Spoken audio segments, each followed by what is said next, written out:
Hi, Danny here from Deaf Motion, and we're here to talk to you about habit tracking. So now you should have your habit tracker with you. If you haven't, then just simply pause this video, follow the link below, download your habit tracker, get it printed off, and then we'd be good to go. Whilst habit tracking isn't sort of like anything particularly new, but if you do it correctly and actually track it properly by using the tracker provided, then it works to devastating effect. It's really effective, and it can change like a whole host of stuff, from helping you to run more, if you're going to read more. It can help with nutrition, if you just need to get into the habit of actually training, maybe using your phone less, if you want to get a promotion at work, get your studies done, whatever it is. This very extremely simple tool is really going to help you achieve those goals. Before we go any further, there's a couple of things that you need to keep in mind.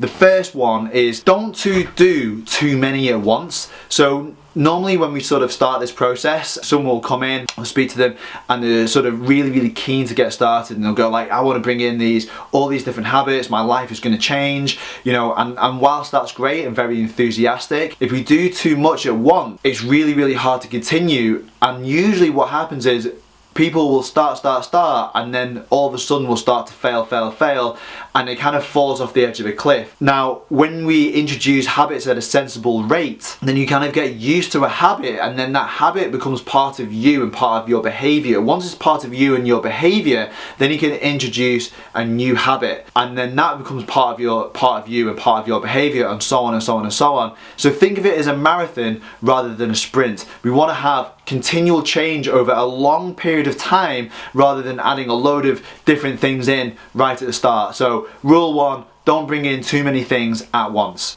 Second one, so finding the correct trigger. Now this is really important. If we have the correct trigger, and it's not always what we think it is. So let's take this for example. So for me, I wanted to read more. I had like a book that I wasn't reading. It took me 7 months to read like 3/4 of it, and then, you know, someone said you need to read this, you need to read that, and before I knew it I had 4 books to read, and I wasn't even reading one. So I was like, right, well, what am I going to do? So the trigger wasn't necessarily for me to read more. It was basically, I looked at sort of like my landscape of what I was and what was not doing, and ultimately I was using a lot of time on my phone, scrolling Instagram, you know, on Facebook, YouTube, blah blah, all that sort of stuff, Pinterest. I could have easily sacrificed 20 minutes of that time to reading.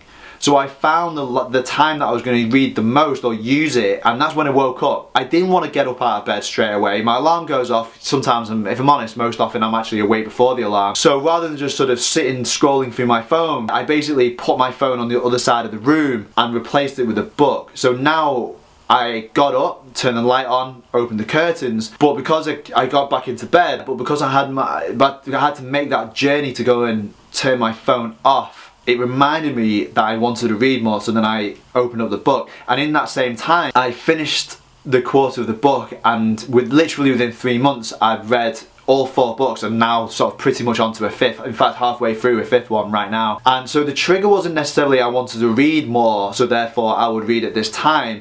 The trigger was actually setting my alarm and leaving it on the other side of the room, and that was a trigger. So that was what went into the column, and that was the appropriate trigger for that set of circumstances. So finding the right trigger and the right sequence of events is really worth allowing yourself some time to mull over and really think about this. So the third one is we aim for a 75% success rate, and the reason being is if your trigger is right and your habit is good, it should in theory be effortless. We always want our habits to be effortless. If we have to work too hard at it, then we won't do it. So it needs to be effortless. So we aim for a 75% success rate. So when we and if you get it right, then we realistically it will naturally go to sort of like more like 90, maybe even 95%. If we aren't achieving that, then what we can do is basically just completely readdress either something's gone wrong with the trigger, it's too hard, or whatever it is, maybe we've taken on too much, whatever it is, it needs addressing. So aim for that 75% success rate. If you have it right, then you should absolutely nail that, and it shouldn't be a problem. Okay, so how to actually use it. So this is my current habit tracker. So some of them are daily and some of them are weekly. Yeah, so here we go. Right, so basically in this column, this first column here, this is where I write my habit of what I would like to do, and then these little lines are sort of like where I've started. Some of them are daily, like this top one, so day, add 2 days off there, 2 days, 2 days, 1 day off, and so on and so on and so on. This was a weekly one, see me doing it there, and so on and so on. So ultimately, you simply list the habit that you want to track, and then you simply fill in a cross on the days when it's actually completed. And what the crosses do is keep you accountable to your habits. So you can either have someone, a physical person, be accountable to, or you can use that to be accountable to. If you really wanted to, you can use both. Get a friend, family member, whoever to help and guide you through the process. When I do this with my clients, what I typically do is we will pick one habit, 2 at the absolute max, and then we will track this over 2 weeks. Now after the 2 weeks, if it looks like we're starting to struggle keeping up with the 75% success rate, or we're working too hard to achieve that 75% success rate, then obviously what we do then is we readdress that situation, and then we go again. If it's looking good, then we continue for the month.